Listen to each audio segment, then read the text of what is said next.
प्रतिजेजुरी म्हणून ओळखलं जाणारं मालेगावच्या श्री क्षेत्र चंदनपुरी इथं खंडेराव महाराजांच्या यात्रोत्सवाला सुरुवात झाली। यात्रेनिमित्त मानाच्या पालखीची मिरवणूक आणि महापूजा संपन्न झाली। यात होणाऱ्या भंडाऱ्याच्या उधळणीनं परिसर दुमदुमून गेला। राज्यभरातून मोठा जनसागर येणार असून पुढील 15 दिवस भाविकांची मांदियाळी पाहायला मिळणार आहे। सकाळी पालखी मिरवणूक काढण्यात आली। त्यानंतर पालकमंत्री दादाजी भुसे यांनी सपत्नीक पालखी पूजन आणि आरती करत भंडाऱ्याची उधळण करून यात्रेस प्रारंभ झाला।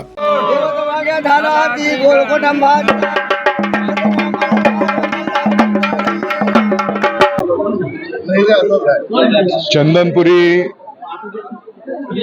आपल्या उत्तर महाराष्ट्राचं खंडेराव महाराजांचं पवित्र तीर्थक्षेत्र आज या ठिकाणी महापूजेच्या माध्यमातून या यात्रेची सुरुवात झालेली आहे।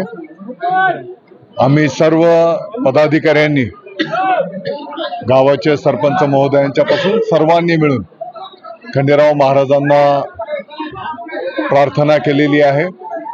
येणारं वर्ष हे महाराष्ट्राच्यासाठी, शेतकरी बांधवांच्यासाठी, कष्टकऱ्यांच्यासाठी, माता भगिनींच्यासाठी विकासाचं जावो, सर्वांची प्रगती हो।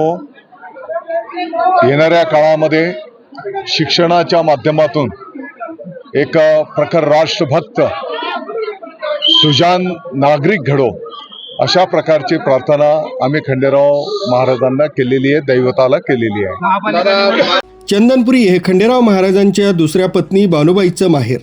बानुबाईनं खंडेराव महाराजांची इथं सेवा केली आणि खंडेराव महाराज तिच्या प्रेमात पडले।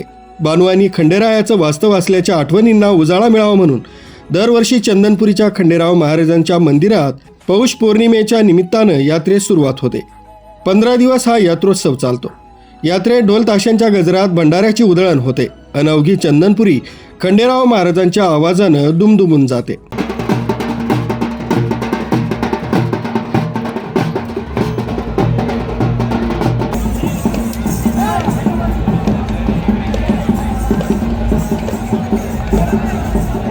देवदेवतांच्या मुखवट्यांची विधिवत पूजा होते। चंदनपुरीचा यात्रोत्सव हा पंचक्रोशीत प्रसिद्ध असून राज्यभरातून भाविक इथं हजेरी लावत असतात। तळी भरणं, नवस पेडणं, जागरण, गोंधळ यासह अनेक कार्यक्रमानं 15 दिवस परिसर दुमदुमून निघत असतो। यात्रा म्हटली की खाऊ आणि खेळणीची दुकानं आलीच। खाऊ, पूजा साहित्यांची दुकानं आणि खेळण्यांच्या दुकानांनी परिसर अतिशय गच्च भरून जातो आणि याने जत्रेला आणखीनच रंगत येते।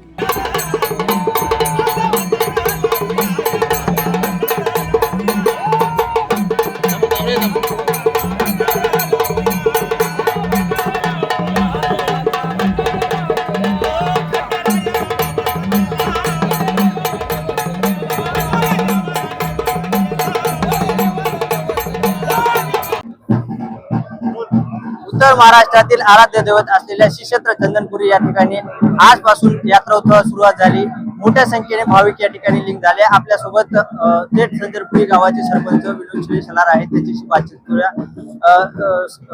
आज यात्रोत्सव प्रारंभ झाला, किती दिवस हा यात्रोत्सव चालणार आहे? काय श्री क्षेत्र चंदनपुरी खंडेराव महाराजांची यात्रा ही 20 ते 25 दिवस चालत असते। महाराष्ट्रातील लाखो भाविक येथे दर्शनासाठी येत असतात।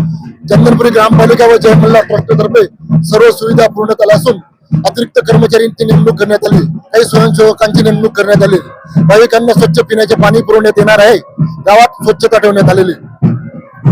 नक्कीच आपल्यासोबत ट्रस्टचे अध्यक्ष देखील आहेत, त्यांच्याशी बातचीत करूया। अध्यक्ष, तुमच्या मार्फत काय सुविधा पुरवल्या जाणार आहे आणि भाविकांसाठी काय काय उपाययोजना करण्यात एलकोट जय मल्हार इथं भाविकांसाठी रॅलिंगची व्यवस्था आहे, जेणेकरून चेंगराचेंगरी, पिक पॉकेट होणार नाही असे अतिरिक्त कर्मचारी लावले। पिण्याची व्यवस्था पाण्याची केलेली आहे। जे अतिजलद दर्शनासाठी VIP दर्शन ती पण व्यवस्था केलेली। नक्कीच आपण जर बघितलं तर चंदनपुरी ग्रामपंचायत तर्फे अर्थात ट्रस्टच्या माध्यमातून विविध सुविधा पुरवल्या जाणार आहेत। वैभव पाटील, कसमादे अपडेट, मालेगाव। या यात्रोत्सवात चंदनपुरी भाविकांनी फुलून जाते। वैभव पाटील, कसमादे अपडेट, मालेगाव।